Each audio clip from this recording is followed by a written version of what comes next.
Popular card tricks are those ones that happen in the hands of a spectator, or that they have control over the deck of cards.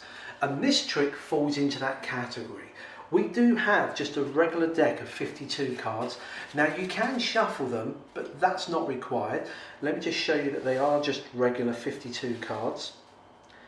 And you're going to get a spectator to choose randomly any card from the deck. It really is a free choice. Ask them just to pick any card they like. They can change their mind if they wish. Just have a look at that card and remember that card. Okay. You're going to cut the cards and ask them to lose it in the middle. Now, of course, the problem is if a magician was to shuffle and cut these, people believe that we have the ability to put the card in a particular place. And it wouldn't be fair that if I cut the cards, you might accuse me of cutting them at a certain position. So I'll tell you what we're going to do. I'm not going to touch them. I want you to cut the cards and complete the cut. They will cut the cards and complete the cut. I promise from now on, these cards are going to remain in this order, and I'll put them to one side. I'm now going to get you to give me some random numbers I couldn't possibly know. And because my maths isn't that good, we're going to use the trusty calculator on our phones. Okay, so what we're going to do is give me a number. For example, how much did you buy your first car for? 5,000. Okay, if the camera can pick this up, I'm just going to put in 5,000 on there. I'm going to subtract your favourite two-digit number. Give me a two-digit number that's your favourite number. 27. Okay, so I'm going to put 27 in there. We're now going to divide this number by the number of detentions you got when you was at school. Now, if you didn't get any detentions, make one up. How many do you think you got? 5. So we'll divide this by 5. Gives us another number. And now I want you to tell me, at a guess, how many fries are there in a McDonald's regular meal deal? How many fries do you think you get? 57. I'm going to subtract 57. And so finally we want to add on the year that you were born. 1988, 87. But if you think I know when you was born, then give me the year of someone else that you know, a family member.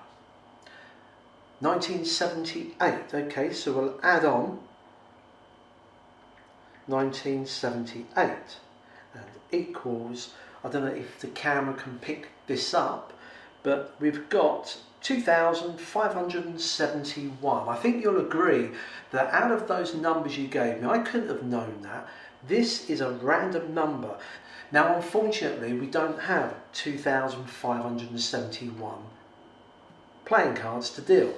So what I'd like you to do, because you're probably better at adding these up than me, could you add up the digits and give me the total that it comes to? 15. 15 is the total. Let's just check that. 2 plus 5, 14, 15. Yep, it's 15 on that. I'm not going to touch these. You cut them, mix them. You chose a random card. I want you to deal down 15 cards and put the 15th card to one side.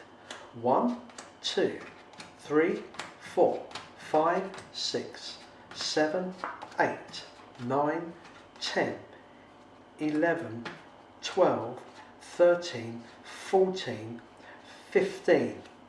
There's your 15th card. Now, of course, if you had gone on, you would have had some of these cards here, totally random. If you had been earlier, you would have had these cards. The card you arrived at by a random number. What was your card? 9 of spades? Just happens to be the 9 of spades. So here is the tutorial for this particular card trick. It's a very simplistic one. As you know, I love simplicity, and this falls into that bracket. Now, of course, some of you will be familiar with this because it's in almost every children's magic book. but we've kind of made it a little bit different to make it seem more spectacular than what it really is. And it's all about performance and routine. Now, first of all, how do we know where their card is? Well, that's automatic, because what you have at the bottom of the pack is a stack. Now, I've used the clubs here, but you can use any suit. And what I've got are the cards going from ace through to king, all in order. Ace, 2, 3, 4, 5, up to king. Now, those go on the bottom. The idea is that when people cut the cards, if ever they cut to any club, that's where the card is, 8 cards from the top. If they cut here, it would be 11 cards from the top, if it was a jack. But because some magicians may already know this principle, what I do is I add an extra 5 cards on the bottom. That means that if somebody cuts to a club, say the 5 of clubs, it's not going to be the 5th card from the top, it's going to be the 10th card, because I add my 5 on. So all you've got to do, you can do your own, you could add 4, 3 or 2. I just put 5 on the bottom. That means that I always add 5 onto whichever club they cut to. Let me just quickly go through the routine. So you can full shuffle these as long as you keep that bottom stack in order. They choose any card, that is a free choice.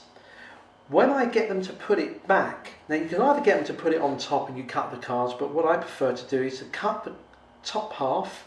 So I cut the cards in half, drop them down. They drop their card on there, which is the 6 of hearts. And then I drop the lower half, that's got my stack on top. Now, at the moment, the stack is roughly about, as you can see, it's kind of near the top end of the pack. So when I turn the pack over, I demonstrate by saying, look, it's not fair if I cut the cards. What I deliberately do is I cut about a quarter of the cards. By cutting about a quarter of the cards and dropping that on, I know that roughly about the middle of the deck are all the clubs. So what happens, the spectator comes over and cuts the cards. Now, if they cut the cards, now here you can see they've cut to the 10. As soon as I see a club, I know that we're done. When they put those on, I know that their card is now the 15th card from the top of the pack. Simple as that. What happens if they don't cut to a club? Say if someone cuts the cards like that. Now, in a way, this could be a stronger effect, because what you do is you say complete the cut and you ask them to cut again.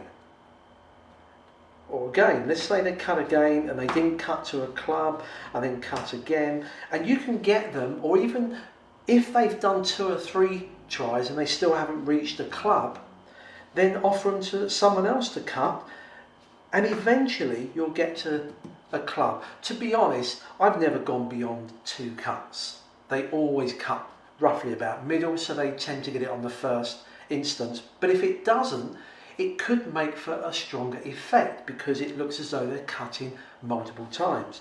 I've now seen that there's a 3 there. That means that their card is the 8th card from the top. Okay, because remember I always add 5 onto whatever number is here. When I turn these over and drop them down there, that's done. Now, you've probably guessed that the next part, when you bring up your calculator on your phone, you can ask them any questions they like. How many goals did they score for their local team? How many people in a football team? Multiplied by the number of chips on their plate, or whatever you want to throw at them. Because you do all of this now for the first time. When you do this, and you'll notice when I ask them what was the price of their first car, I actually kind of turn. I don't make a big deal of it. I just kind of turn my whole body and say, look, £5,000 is what you paid for your car. I'm going to subtract, and then I come back to make it easier for me. And I keep doing this every now and again, not every time. I do this and I add another number, and then I say multiply it by the number of pairs of shoes you've got, 10, and every now and again I'll just turn around and just flash them the number that's coming up, a random number.